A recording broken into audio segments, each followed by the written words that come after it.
Hey everyone, and welcome. Today, we're going to level up. We're going from being simple bug hunters to master detectives. See, it's not just about finding issues in software, it's about learning how to report them so well that developers can knock out a fix in record time. It really all comes down to communication. So let's kick things off with a question that gets right to the heart of it. What's the real difference between a complaint and a solution? A bad bug report is really just a complaint, but a great bug report, that's the first step toward a solution.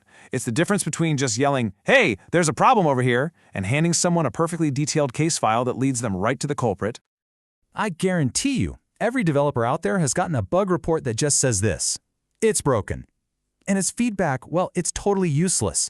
It tells you nothing. What's broken? Where did it break? When? It's a complete dead end. Yeah, to put it mildly, this is not helpful at all. Reports this vague waste so much time and money. And honestly, they just frustrate everybody. The person who found the bug, their team lead, and especially the developer who's now stuck trying to solve a mystery with zero clues. We can do so much better. So, here's our game plan for cracking this case. First, we'll dive into the anatomy of a great report. Think of this as our official case file. Then we'll talk about gathering your visual evidence, the undeniable proof. And finally, we'll go over the detective's golden rules to make sure our work is always top-notch. All right, let's start with the most important part, the case file itself. A really well-written bug report gives a developer everything they need to understand and fix the problem without ever having to ask a single follow-up question. That's the goal. And it all starts with the title. A great title is like the perfect headline. It gives you a high-level summary of the entire issue at a single glance. It has to answer 3 critical questions. What is the bug? Where did it happen? And when does it happen? If you can nail this, you're already halfway there. Okay, just look at the difference here. The wrong title is so generic. The user cannot add a product to the cart.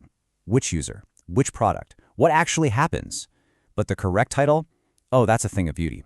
We know exactly where it is, the Batman t-shirt page, what happened, an unexpected error message, and when, while trying to add to cart.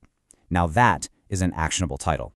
Next up in our case file is the timeline of events, your steps to reproduce the bug. This has to be a super precise, numbered list of actions, no extra stuff. Start from the very beginning, like the home page, and then list out every single click, scroll, and piece of text you entered to make the bug appear. And here's a pro tip. The very last step should always be the action that triggers the bug, like click the checkout button. Don't end it with something passive like the error appears. So after you've laid out the steps, you have to describe the outcome. And this is broken into 2 very distinct parts. The actual result is where you describe exactly what went wrong, what you actually saw. Then the expected result is where you explain what should have happened if everything was working right. And remember this, these 2 fields are not just opposites of each other. They each serve a unique and important purpose. This is a perfect example of the detail we're talking about. Just saying error shown is pretty weak, but quoting the exact error message, error 500, internal server error, now that gives the developer a massive clue. That specific code lets them search their server logs and find the problem way, way faster.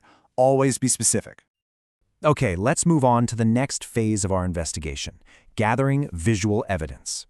The written report tells the story, but our attachments, they're the cold hard proof. This is where we show, not just tell. And this is a rule you should absolutely live by. Your attachments, your screenshots and videos do not replace the written info in your report. They just visualize the problem and act as evidence. The words provide the context and the visuals provide the confirmation. You need both. So which tool should you use? It's actually pretty simple.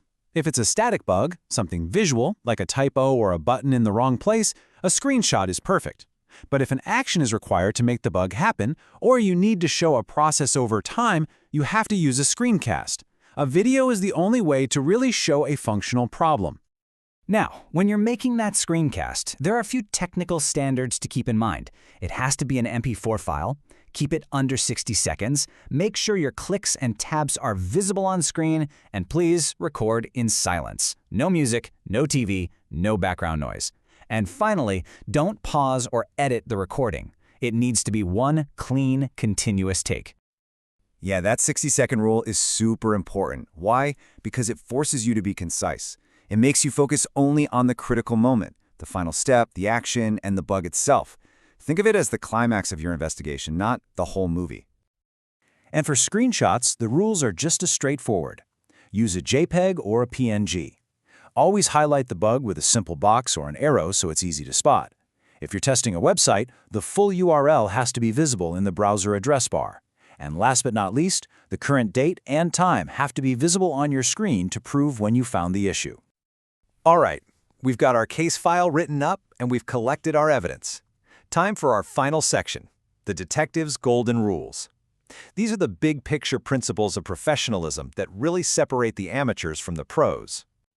Your evidence has to be pristine. That means creating brand new, fresh attachments for every single report, no reusing old ones. Everything on your screen, including your system's date and time, has to be set to English.